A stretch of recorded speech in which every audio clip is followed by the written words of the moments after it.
And just like that, the first half of 2026 is almost over. And after testing dozens of phones, I wanted to share my favorites and talk about why some phones are a better pick than others. These are Vic's quick picks on PhoneArena, and one disclaimer, we're talking Android phones only here. If you want an iPhone, the choice there is a lot simpler and a topic for a separate video. So let's start right away with my pick for the best phone for everyone. And I mean, this is the phone I would recommend to friends and family, to young and old, and it's all because of its price. Despite all the hype around flagships, you don't need to spend a fortune on your new phone.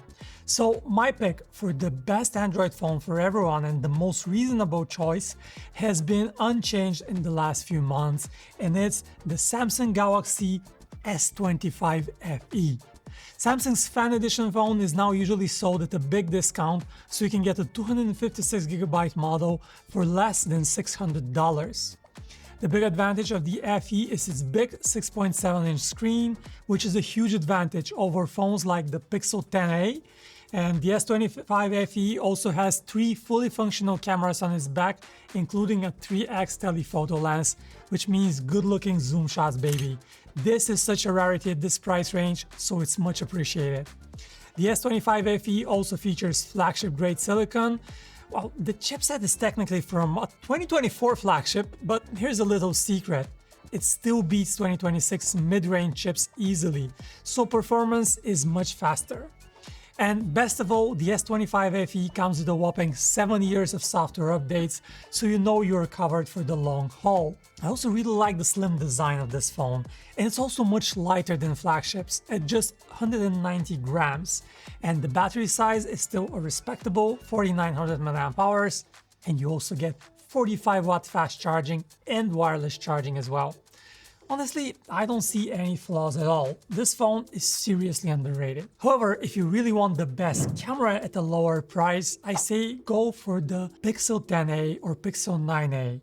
But again, choose the 256GB option. The Pixel 10a is a smaller phone with a 6.3-inch screen, but it has an outstanding battery that will last most users 2 days on a single charge, and it has the best camera quality at a normal price. I also really like the fun color options, and the camera system is completely flush with the back of the phone on the 10a. This phone also gets 7 years of software updates, but its biggest advantage is something that few people talk about. Those updates arrive immediately after their release. Now on Samsung phones like the S25 FE, Android updates arrive months and sometimes years after they are released. Not on Pixel phones. And some of you may wonder why the Pixel 10a and not the Pixel 10. Well, the 10a is still $150 cheaper than the 10, and yes, you are missing out on a 5x telephoto camera and a slightly faster processor, but the 10a actually has longer battery life and everything else is practically the same. If you really want the zoom camera, only then go for the Pixel 10, but otherwise, I'd save up. Alright, those are the two phones I recommend to folks who don't want to spend a fortune. But if money is not a problem and you want the absolute cutting edge, my top recommendation remains something very familiar, the Galaxy S26 Ultra. For me, Samsung is the go-to brand for Western markets.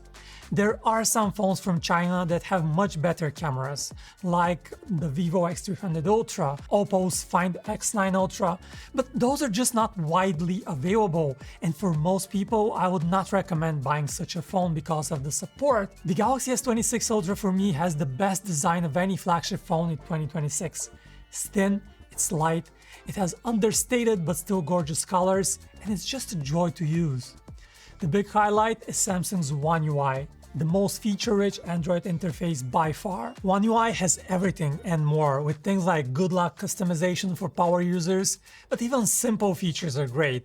I'm a huge fan of Samsung's app drawer, which makes organizing apps so much easier as you can pick between two different views. There are also cool gestures like a two-finger swipe to quickly start multitasking, or the Edge panel with quick shortcuts, and the list goes on. Camera quality on the Galaxy S26 Ultra is great. but you don't have the largest or latest sensors. For example, the 3x zoom camera has a tiny sensor and definitely shows its age. The biggest criticism for the S26 Ultra is its small battery size for the modern age. With other Android phones rocking 7000 plus mAh batteries, the Galaxy feels behind the times. Well, at least we got 60-watt fast charging. I really appreciate this quality of life upgrade. Okay, what about those who don't want a Galaxy but still want a phone with proper US support? My second top pick is the OnePlus 15. This phone has the beastly battery you don't see on the Galaxy, and it runs fast and smooth thanks to the well-optimized Oxygen OS. It's also the fastest charging phone in the United States. Camera quality is also very good, but maybe just a bit less consistent than the Galaxy. Hey guys, quick announcement. Our new coffee table book, Iconic Phones, is now available for purchase in the US and Canada. Iconic Phones is a tribute to some of the most legendary devices, going all the way back to the unique designs of the early 2000s. Inside you will find original photography, stories and exclusive quotes from some of the biggest tech tubers right now, like Linus Tech Tips, Jerry Everything and many others. So if you love retro tech, check the link in the description to learn more about the book and order a copy for yourself. Now, back to the video. Alright, I have two more phones that I really like and I want to recommend. First, smartphone brand Nothing out of London has a very cool design-centric phone in the Nothing Phone 4a Pro. With a transparent back and carefully tuned Android version, this phone is a joy to use.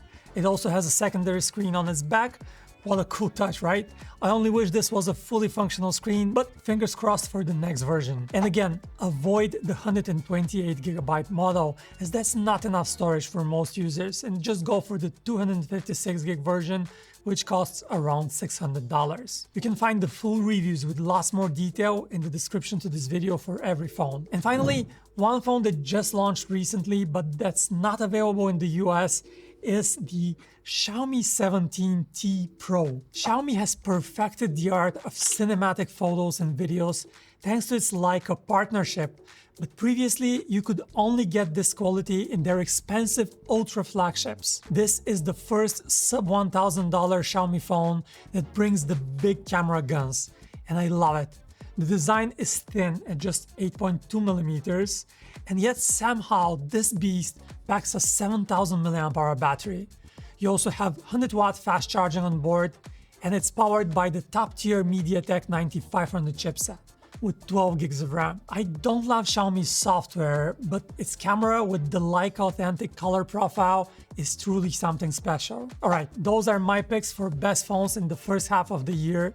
Let me know your favorites and why you like them in the comments, and I'll see you next time on PhoneArena.